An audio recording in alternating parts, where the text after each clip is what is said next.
All right. And all right. All right. So the way this is going to work is I'm going to read the stage directions. For those of you who don't know, I started off directing more than a playwright. So my stage directions tend to be very minimal because I know as a director, I just ignore them. And so as a person who does it, my stage directions are very minimal. So the scene is a conference room. On one side of the table is Christine with a laptop computer and a small stack of papers. She has a non-branded reusable water bottle. On the other side of the conference table sits a water bottle and a coffee mug with the same team logos. Dennis is pacing. The scene opens and neither person talks or even acknowledges the other. Christine works on her laptop. The silence lasts and should feel like tension until Jeremy enters. And Jeremy enters with the same logo coffee mug that's already on the table.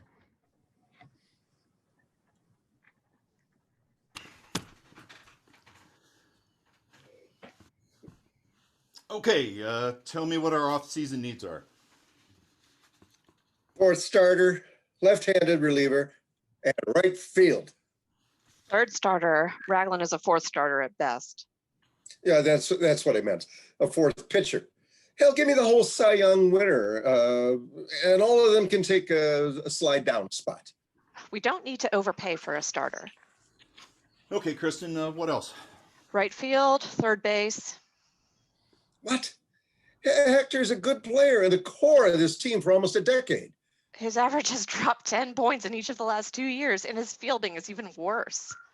You don't understand the value of a number two hitter that can hit more or move the runner along. What I understand is a third baseman who lets more balls past him than the average third baseman. He's an average fielder, but a great hitter. I'll take that.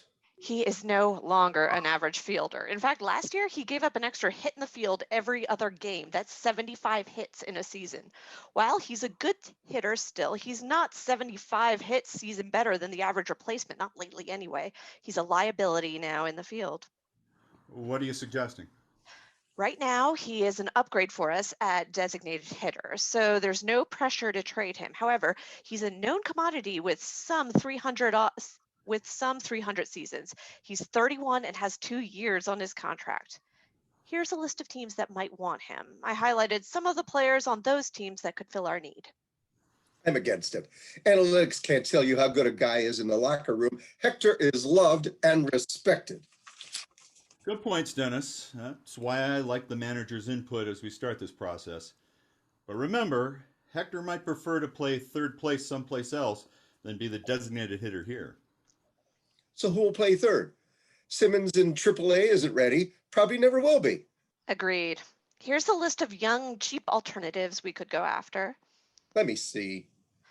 All good fielders could develop into good hitters. Top 3 have power. Chicks like the long ball, yeah.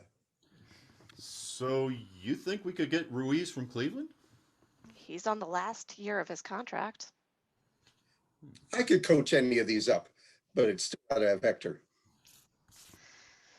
Glad we're on the same page, because my next on his cell phone. Sorry.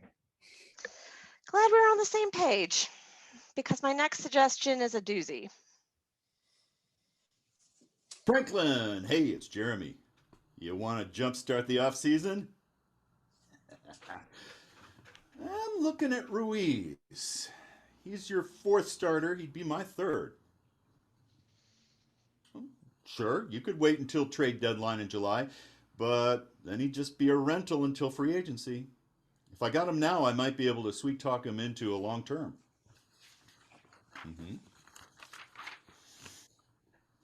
Hey, deal now. I give you a player, not just prospects. Sure. Who do you want? Hector?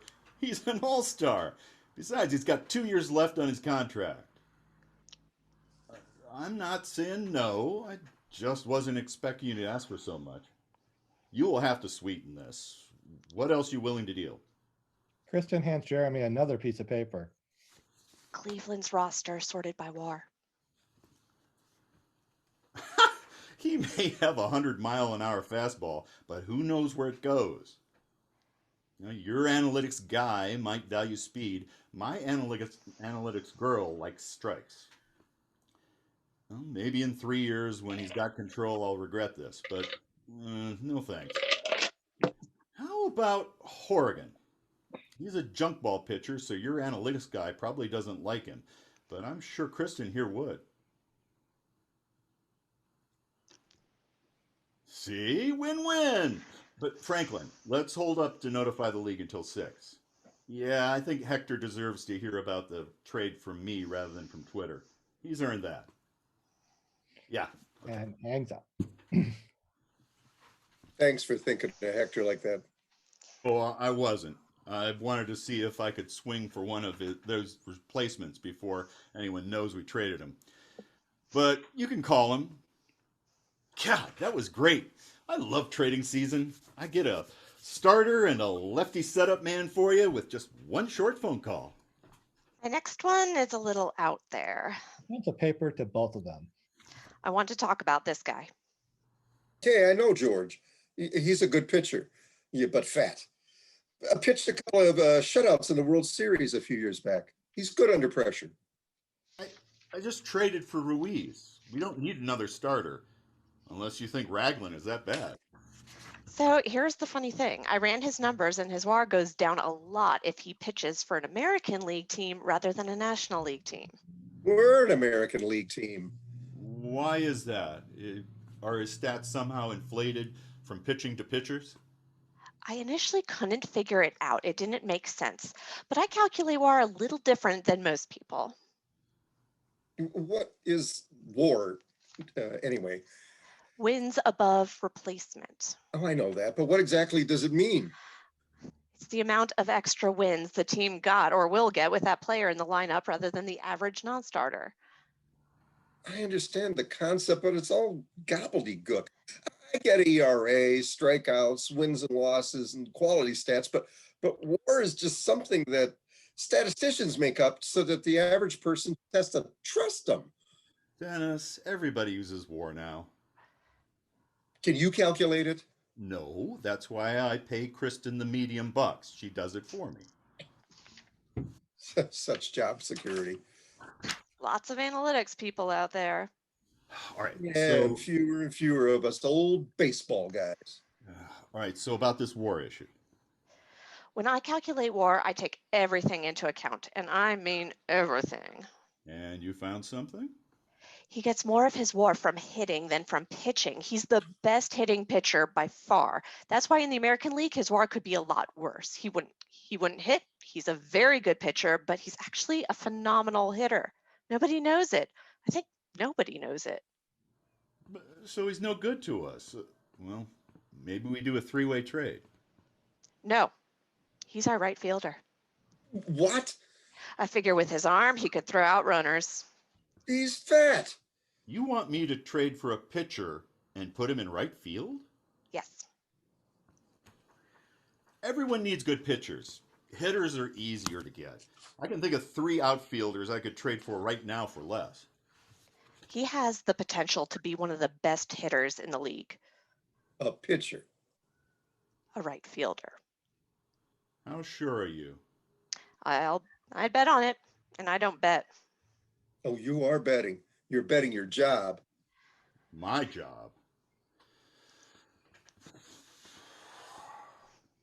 Kristen, I trust you. We're going to do it. We're going to be laughingstocks or hailed as geniuses. We're going to put George Ruth in right field. Babe. Excuse me? His nickname. His nickname is Babe. Babe Ruth.